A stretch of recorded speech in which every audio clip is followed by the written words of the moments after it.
Let's see this question. A determinant is chosen is at random from the set of all determinants of order 2 with elements 0 और 1.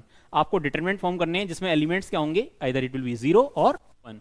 The probability that the determinant chosen has the value non-negative. Okay. आपको वो determinant बनाना है जिसका क्या होना चाहिए, value non negative होना चाहिए, यानी कि या तो पॉजिटिव हो या फिर जीरो हो, नेगेटिव नहीं होना चाहिए. तो एक काम करते हैं ना, पहले अपन 2/2 का एक डिटरमिनेंट बना लेते हैं और उसमें एलिमेंट्स डाल देते हैं ए बी सी डी. मेरे को नहीं पता कि ये जो एलिमेंट्स हैं वो क्या हैं, बट मेरे को ये पता है कि इसमें जो A B C D values हैं वो क्या क्या हो सकती हैं, 0 या फिर 1 हो सकती है. तो इस डिटरमिनेंट की वैल्यू क्या आएगी, आपको पता है 2/2 का ऑर्डर है, तो कैसे ओपन करेंगे इसको, a इंटू डी करेंगे, देन b इंटू सी करेंगे और उसको उसमें से सब्ट्रैक्ट करेंगे. तो ad माइनस बी सी आ गया. और ad माइनस बी सी की जो वैल्यू है वो कैसी होनी चाहिए आपकी, नॉन नेगेटिव, यानी कि पॉजिटिव या फिर जीरो होनी चाहिए. तो इसका मतलब एक काम करते हैं अपन, इसको अपन उल्टा सोचते हैं ना. अच्छा, टोटल नंबर ऑफ आउटकम्स क्या हो सकते हैं बताओ. टोटल नंबर ऑफ आउटकम्स हो सकते हैं आपके, ए के लिए कितनी चॉइस है आपके पास, 2, बी के लिए कितनी चॉइस है आपके पास, 2, सी के लिए कितनी चॉइस है आपके पास, 2, और डी के लिए कितनी चॉइस है आपके पास, 2. तो टोटल नंबर ऑफ आउटकम्स जो होंगी वो कितनी होंगी, टोटल नंबर ऑफ आउटकम्स कितनी होंगी, 2 into 2 into 2 into 2, that is 2 की पावर 4 यानी कि 16. ये हो गया टोटल नंबर ऑफ आउटकम्स. अब अपन बात कर लेते हैं, ये वैल्यू होनी चाहिए ग्रेटर देन इक्वल टू 0 होनी चाहिए, यानी कि नेगेटिव नहीं होना चाहिए.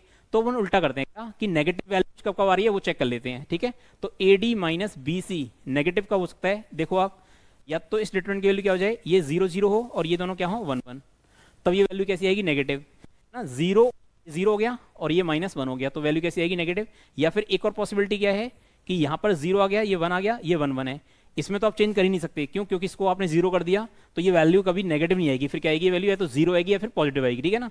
तो आप इस वाले डायगोनल ऑफ डायगोनल एलिमेंट को ऑफ डायगोनल के एलिमेंट्स को चेंज नहीं कर सकते. ठीक है, या फिर क्या पॉसिबिलिटी बताओ, इस बार इस एलिमेंट को मैं 1 कर दूं, इसको 0 कर दूं, और ये दोनों एलिमेंट सेम क्या हैं, 1 1. तो ये 3 डिटरमिनेंट ऐसे हैं जिसमें वैल्यू क्या आएगी, इस डिटरमिनेंट की नेगेटिव आएगी, बाकी टाइम कैसे आएगी, हमेशा पॉजिटिव.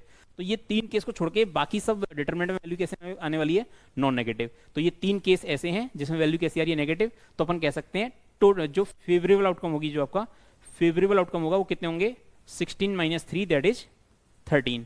तो आप कहोगे सर प्रोबेबिलिटी क्या हुई, तो इसमें जो प्रोबेबिलिटी होगी क्या कि डिटरमिनेंट की वैल्यू कैसी होनी चाहिए आपकी, नॉन नेगेटिव, वो होगी 13/16. तो option number D is correct. तो इसमें आपका जो कॉन्सेप्ट यूज हुआ वो बहुत ही basic classical definition of probability